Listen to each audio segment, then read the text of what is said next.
खुला है, शेयर बाजार ओपन हुआ है, उसके बाद से 5% का इजाफा साफ दिखाई दे रहा है। स्ट्रेटेजिक वे में यहां पर बीजेपी अपना काम करते हुए दिखाई दे रही है। लेकिन आज से महीने भर पहले हमारे साथी प्रशांत टंडन जी ने यह बात हम लोग न्यूज पॉइंट में चर्चा कर रहे थे, और ये हम लोगों ने बात कर, और न सिर्फ छत्तीसगढ़ बल्कि बीजेपी बहुत मजबूती के साथ, आप याद रखिए कि अभी से 6 महीने बाद जब उड़ीसा में चुनाव होगा तो वहां भी बीजेपी बहुत मजबूती के साथ चुनाव लड़ती हुई दिखाई देगी, और बीजेपी झारखंड में भी बहुत मजबूती के साथ चुनाव लड़ते हुए दिखाएगी, क्योंकि राहुल गांधी बार बार कह दिया 1+1, और जिसमें सबसे ऊपर 3 लोगों की सरकार बताते हैं राहुल गांधी, जिसमें सबसे ऊपर रखते हैं अदानी को, और आज स्टॉक मार्केट खुलने के बाद में वो साफ दिखाई दे रहा है। दोस्तों, हम चर्चा कर रहे हैं इस वक्त मिजोरम की, लेकिन अदानी की बात यहां इसलिए आई क्योंकि स्टॉक मार्केट, शेयर बाजार ओपन होते ही वहां उछाल हम देख रहे हैं अदानी के शेयर में, और इसलिए नहीं कि मध्य प्रदेश और राजस्थान बल्कि छत्तीसगढ़, जहां 90 सीटें, छोटा सा राज्य, वो राज्य इनके हवाले आया है। ये बहुत ही इंपॉर्टेंट है। चाहती थी बीजेपी की वहां के मिनरल्स दे दिए जाएं, वो वहां के मिनरल्स जो हैं इनके हवाले हो जाएं, वो दिखाई दे रहा है क्योंकि अब बीजेपी के हवाले है ये राज्य। तो बहुत इंपॉर्टेंट अपडेट दे रहे हैं आप। और धनंजय कुमार जी कुछ जोड़ रहे थे, प्लीज अपनी बात आगे बढ़ाइए, फिर आता हूं सीधे राहुल लाल जी के पास भी, उनके पास भी कुछ अपडेट्स हैं, उनसे भी बात करते हैं। और 40 सीटें मिजोरम की, 40 सीटों के जो रुझान आए हैं उसमें जेडपीएम नंबर 1 पर 17 सीटों के साथ, और कांग्रेस और एमएनएफ के बीच यहां आगे पीछे का खेल चल रहा है। एमएनएफ 10 पे और कांग्रेस पार्टी 9 पे, जबकि अदर्स के खाते में 4 सीटें जाती हुई दिखाई दे रही हैं। धनंजय कुमार जी अनम्यूट कर लीजिए प्लीज। छत्तीसगढ़ पर मैं आ ही रहा था, प्रशांत भाई ने अच्छा किया बदला दिया वो। देखिए, छत्तीसगढ़ में कई सारे प्रोजेक्ट्स जो है रुके हुए थे अडानी साहब के, ड्यू टू भूपेश बघेल। भूपेश बघेल ने कई सारी चीजें की थी, तो जाहिर है सबसे ज्यादा जोर बीजेपी का, मध्य प्रदेश भी ज्यादा जोर जो है छत्तीसगढ़ पे था कि किसी तरह ये सरकार हमको चाहिए। और आप याद कीजिए कि ईडी सीबीआई का जो खेल है किस गहरे तरीके से वहां खेला गया था, और जो महादेव ऐप का जो मालिक है उसके साथ किस तरह से वो वीडियो वायरल किया गया, और उसके बाद फिर देखिए बाद में वीडियो क्या आया वो भी, लेकिन वो चीजें स्टैब्लिश नहीं कर पाए कांग्रेस में। तो वो जो भूपेश बघेल के खिलाफ जो था वो बीजेपी का, वो तो दिखाई पड़ा और हुआ। अब जो आप बात कर रहे हैं कि क्या उड़ीसा में, जाहिर है उड़ीसा में मजबूती से लड़ेगी और वहां चाहेगी कि वो मिल जाए उसको। झारखंड में तमाम बिरसा मुंडा के पास जा चुके हैं, और मोदी मीडिया कह चुका है कि पहला प्रधानमंत्री है जो वहां गया। हालांकि कई बार कई लोग गए हैं, लेकिन ये सब अलग चीजें बताते रहते हैं, तो ये बिल्कुल सही है। लेकिन एक इम्पॉर्टेंट मैं ये भी बताऊं कि इंडिया गठबंधन 2024 के चुनाव को आसानी से नहीं जाने देगा, इतना आसान जो है नहीं होगा, क्योंकि तमाम तरीके की रणनीतियां। और एक और मैं बतलाऊं, इस चुनाव से एक ये भी हासिल हुआ है, जो अभी 3 स्टेट में जो स्थिति हुई है, कि राहुल गांधी जो कहते हैं उसको समझने की जरूरत कांग्रेस पार्टी में भी अब लोगों ने महसूस की होगी। और अब जब चीजें होंगी उसमें राहुल गांधी एक इम्पोर्टेंट व्यक्ति हर तरीके से बन जाएंगे अपनी पार्टी के भीतर। ये दूसरी लड़ाई उनकी है, एक लड़ाई लड़ी जब असंतुष्ट थे 23 लोग, उनको किनारे किया गया। अब एक लड़ाई है जो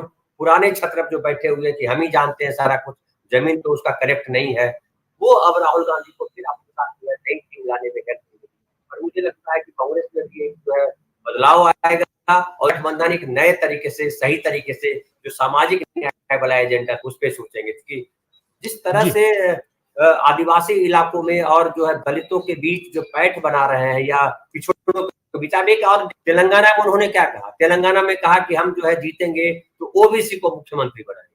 उनको मालूम है तेलंगाना में उनको जीतना नहीं है, लेकिन ये कार्ड टेका। क्यों कार्ड टेका? उससे वो साध रहे हैं बिहार उत्तर प्रदेश सबसे इंपॉर्टेंट है, उसमें ओबीसी महत्वपूर्ण हो जाता है, और मायावती की वजह से जो है दलित फैक्टर इंपॉर्टेंट हो जाता है। तो उसको कैसे साधा जाए? सामाजिक न्याय का यही 2 प्रदेश है जो सबसे बड़ा अगुआ है। इन 2 प्रदेशों में कैसे सामाजिक न्याय को एस्टैब्लिश किया जाता है, ये बड़ा महत्वपूर्ण है राजीव। जी बिल्कुल, सामाजिक न्याय को इन दोनों राज्यों में कैसे एस्टैब्लिश किया जाता है ये महत्वपूर्ण है। इस बीच आप जानते हैं कि मायावती ने भी एक नहीं बल्कि 4 ट्वीट करके बता दिया है कि उनका इरादा क्या है। कहीं ना कहीं वो साफ दिखाई दे रहा है। मायावती के जो ट्वीट्स हैं एक बार आपके सामने फिर से रखना चाहता हूं। मायावती कह रही हैं कि देश के 4 राज्यों में अभी हाल ही में हुए विधानसभा आम चुनाव के आए परिणाम अगर स्क्रीन पर ले आइए तो बहुत बेहतर होगा।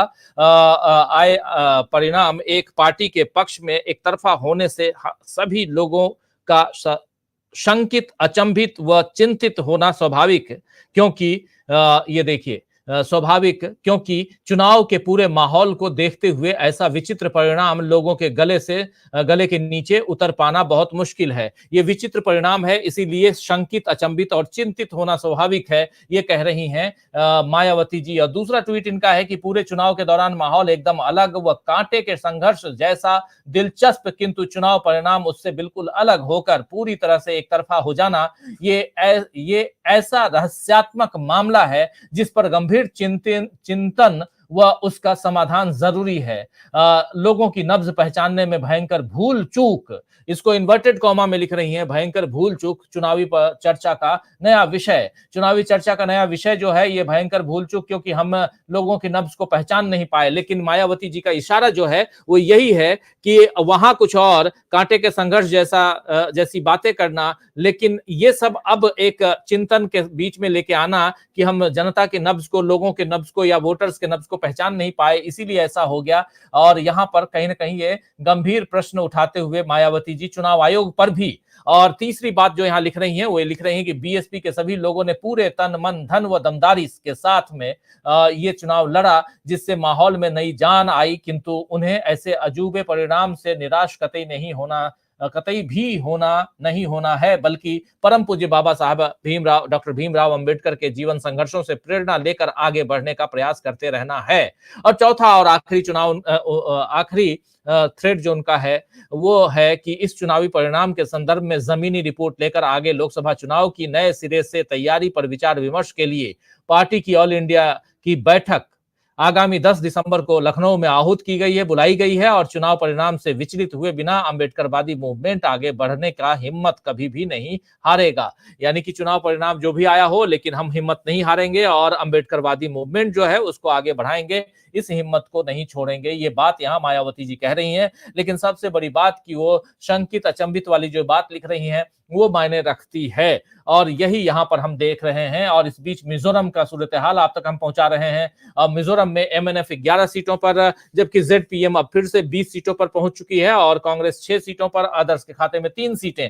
राहुल लाल जी, एक बार आपके पास फिर से आना चाहूंगा, कैसे देखते हैं आप मायावती के इस ट्वीट से लेकर मिजोरम का जो अभी रुझान है उस तक? देखिए, मिजोरम के रुझान में तो अभी फिर से अगर हम लोग देखें, जेडपीएम जो है कि पुनः जो है कि 20 के पास खड़ी है अभी, तो यहाँ तो तय है कि कांग्रेस के, अगर वो खुद बहुमत में, चाहे बहुमत में ना आए तो कांग्रेस के साथ समर्थन से सरकार बनेगी। लेकिन सबसे महत्वपूर्ण चीज जो मायावती जी के ट्वीट को आपने दिखाया है, मैं थोड़ा उसके ऊपर दूं। देखिए, उनके ट्वीट से 2-3 चीजें तय है। देखिए, पहली चीज तो ये कि वो किस गठबंधन की तरफ जाने वाली हैं, यानी कहीं न कहीं उन्होंने संकेत दे दिया है कि वो टीम इंडिया की तरफ जाने वाली। दूसरा संकेत चुनाव आयोग की तरफ है। तीसरा संकेत, चूंकि 6 दिसंबर को जो बैठक है, क्या उस बैठक में वो आएंगी? स्पष्ट है उसमें वो नहीं आएंगी, क्योंकि वो 10 दिसंबर को लखनऊ में बैठक करेंगे। उन्होंने खुद ही बोला है कि वो ट्वीट में कि वो नीति निर्णय से संबंधित तमाम तरह की चीजें 10 दिसंबर को करेंगी। यानी अभी टीम इंडिया में मायावती जी को देखने के लिए हम लोगों को कुछ इंतजार करना पड़ेगा, कुछ इंतजार के बाद वो दिखेंगे यहाँ पे। लेकिन जो मायावती जी का जो एक संकेत है कि जो उन्होंने चुनाव आयोग की तरफ इशारा किया है, उनके उस संकेत को प्लस प्रशांत जी ने जो अभी बताया कि छत्तीसगढ़ के बाद जिस तरह से शेयर जो मार्केट में जो है कि उछाल आया हुआ है अडानी जी के लिए, देखिए उसके कुछ संकेत जो है कि कल मैं और अमलेंदु जी एक चैनल पे थे बैठे हुए, और उस चैनल की एक मैं छत्तीसगढ़ के आंकड़ों को लेकर बात बताऊं तो बड़े आश्चर्यजनक आंकड़े थे वहां। ये जो 35 और 54 के आंकड़े हैं राजीव जी, ये आंकड़े कई घंटे बाद आके स्टेब्लिश हुए, लेकिन उस चैनल पे पोस्टल बैलेट निकलने के बाद ये आंकड़े आके, हालांकि आंकड़े बिल्कुल ऐसे नहीं थे, 55 और 34 ये आंकड़े थे। तो उन्होंने 55 और 34 के आंकड़े बहुत ही शुरुआती स्टेज में रख दिए थे। बाकी हर जगह जो है कि वो आंकड़े चुनाव आयोग से लेकर हर तरफ वो आंकड़े बदल रहे थे, कांटे की टक्कर हो रही थी, कभी कांग्रेस आगे कभी बीजेपी आगे, जो तमाम हम लोगों ने देखे कल वो दृश्य। लेकिन उस जगह पे, उस चैनल पे वो दृश्य नहीं आए। वहां पे लगातार 50 के ऊपर जो है कि लगातार बीजेपी शुरुआती स्टेज से बनी हुई रही और कांग्रेस लगातार जो है कि 35 पे खड़ी रही, वो खड़ी रही। और अंततः जब चुनाव आयोग के आंकड़े आए तो उन्होंने हल्का सा जो है वो एक कम ज्यादा करके वो आखिरी आंकड़े पे फिक्स हो गया।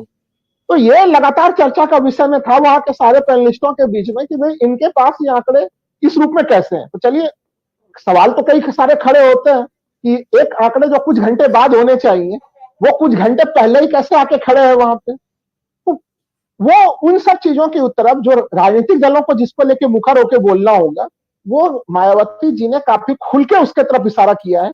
और वो जो इन्वर्टेड कॉमा में जो है कि वो जो उन्होंने लिखा है वो काफी ज्यादा बल देने वाला चीज है। इसका मतलब है कि छत्तीसगढ़ को लेके एक वो स्थिति थी, हम लोगों का ध्यान जरूर जो है कि मध्य प्रदेश की तरफ है या तमाम दूसरे जगहों पे है, लेकिन भारतीय जनता पार्टी के का ध्यान इन तीनों जगहों पे था। छत्तीसगढ़ के ऊपर केंद्रित होना, जो राहुल गांधी जो चीजें बोलते हैं कि साम दाम दंड भेद कुछ भी हो हमें चाहिए तो हमें चाहिए, कहीं कहीं उस इशारे की तरफ भी संकेत है। क्योंकि मैं इस बात से सहमत हूं कि जिस तरह से चुनाव के दरमियान महादेव ऐप का मामला लाया जाता है, तमाम चीजों को जिस तरह से आप लाने का साबित करने का प्रयास करते हैं, सवाल तो उसके ऊपर भी खड़े हो रहे थे कि भाई महादेव ऐप अगर इतना बड़ा विकसित हो गया, कोई उसके प्रमोटर अगर दुबई में बैठे हुए थे तो उसके ऊपर आपने कार्रवाई क्यों नहीं किया। लेकिन परसेप्शन बिल्डिंग के स्तर पर हम लोग देखें तो वहां पे सीधे सीधे जो है कि बीजेपी ने भ्रष्टाचार के आरोप कांग्रेस के ऊपर लगाने के प्रयास किए, जबकि जिसके कि कोई विशेष तथ्य नहीं थे उन मामलों राहुल में। लाल जी, कोई तथ्य नहीं। आपको रोकना चाहूंगा राहुल लाल जी। इस बीच चूंकि विंटर सेशन भी, शीतकालीन सत्र भी शुरू हो रहा है और उससे पहले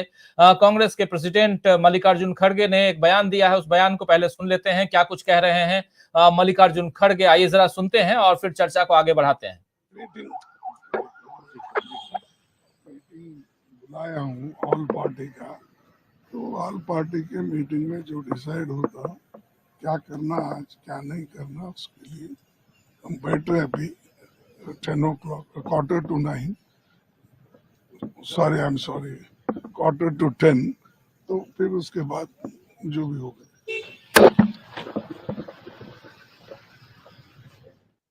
तो सुन रहे थे आप, यहाँ मल्लिकार्जुन खड़गे कहते हैं पार्टी मीटिंग बुलाई है, ऑल पार्टी मीटिंग, और उसमें क्या डिसाइड होता है इसकी बात इस पर हम चर्चा करेंगे। और ये ऑल पार्टी मीटिंग के बाद जो भी खबरें आएंगी हम आप तक पहुंचाएंगे। इस बीच ZPM का लीडर, जो एक लीडर हैं, उन्होंने क्या कुछ कहा है उधर मिजोरम से, वो भी देख लेते हैं और चर्चा को आगे हम बढ़ाएंगे। अभी आप देख रहे हैं कि कांग्रेस 5 सीटों पर लीड कर रही है, अदर्स के खाते में 3 सीटें, ZPM 22 सीटों पर, MNF जो है वो 11 सीटों पर, 10 सीटों पर आगे है। तो ये मिजोरम का सूरत हाल है। 40 की 40 सीटों के रुझान हमारे सामने हैं और इसमें से ये जो 10 है, 10 में से एक सीट पर 10 नहीं बल्कि 22 ZPM के खाते में, और उसमें से एक सीट पर ZPM की जीत हासिल हो चुकी है।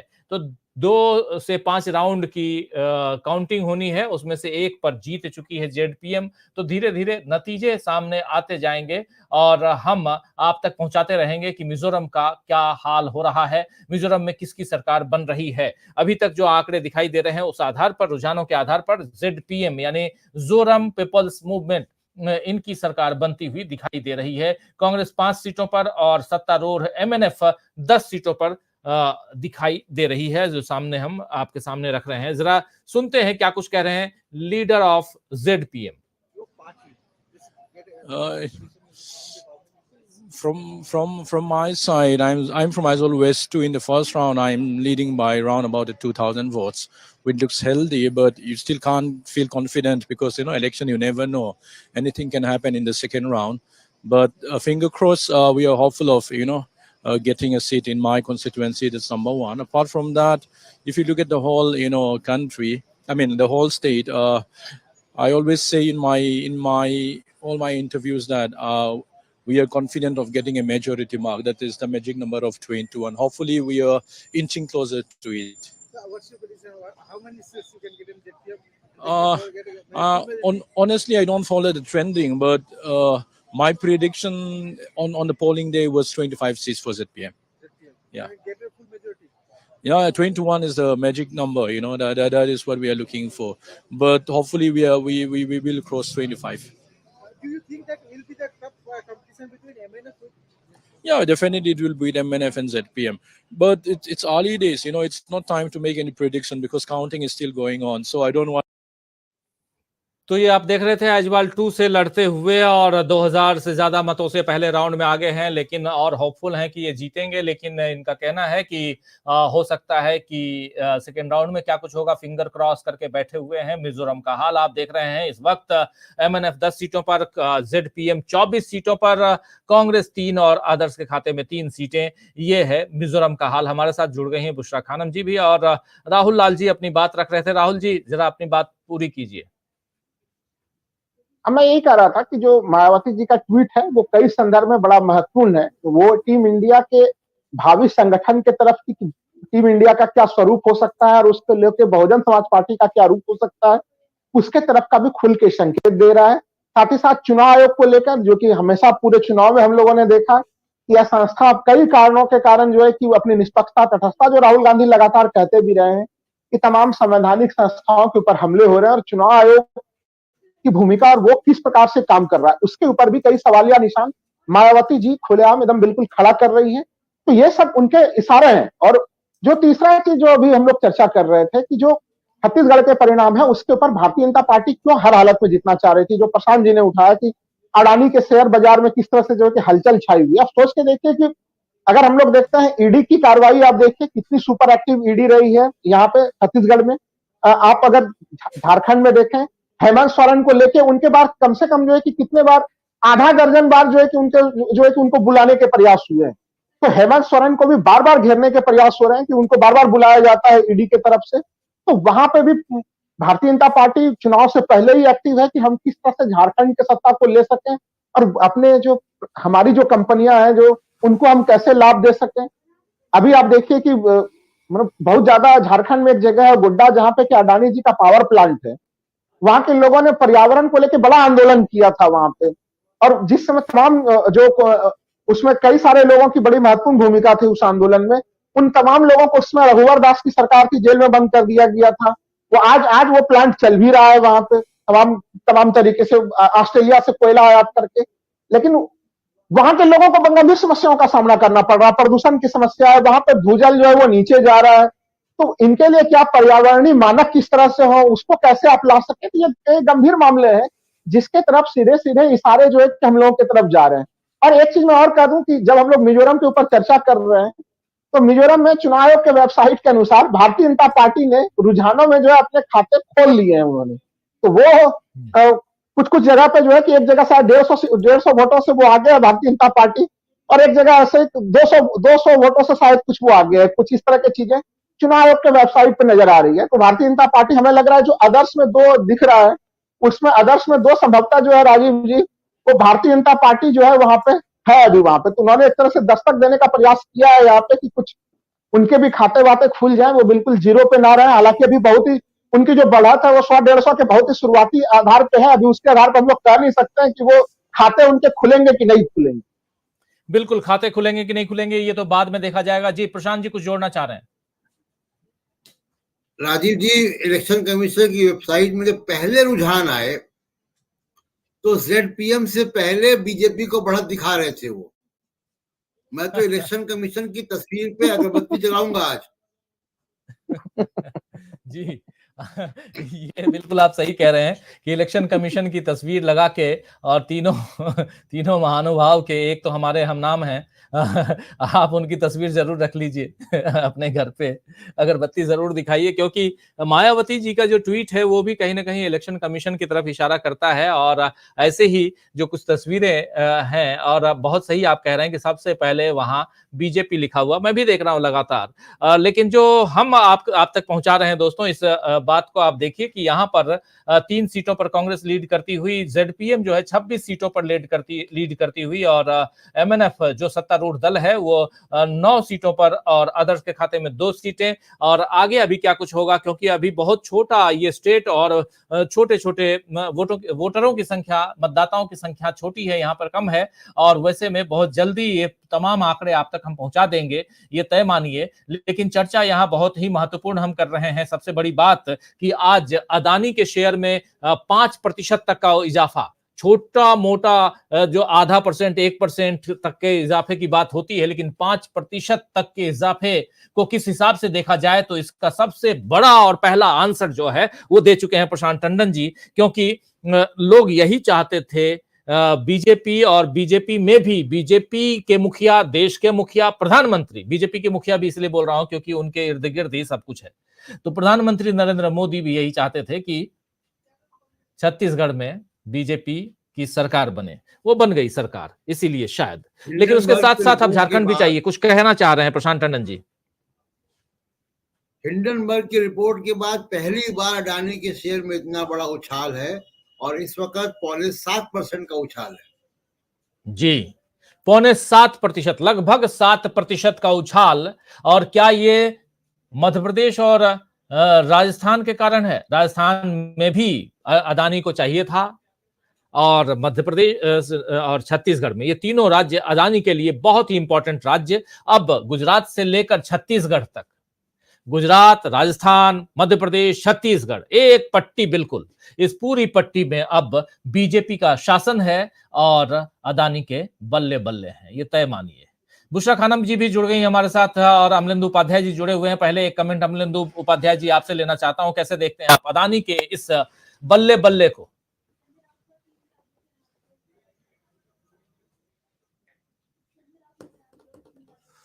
हम्म?